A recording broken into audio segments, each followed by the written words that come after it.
May nagtanong sa akin, ano daw ba yung hinahangad ko sa buhay? Siguro kung yung dating ako ang tatanungin, ang isasagot. Maraming pera, magarang sasakyan, malaki at magandang bahay. Pero ngayon, ako simple lang ang gusto ko. Simple at payak na pamumuhay. Tipo na sakto lang. Yung tipo na kampante ka lang na araw ng linggo, nakakapagkape sa umaga habang nagmamasid ka sa paligid.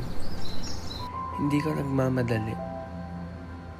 Basta alam mo sa sarili mo na buhay ka, masaya ka. Diba? Okay din naman. Pero nasa tao din. Basta ako sa ngayon, okay ako sa ganito. Payak na pamumuhay, hindi nagapura. Masaya ako, alam ko.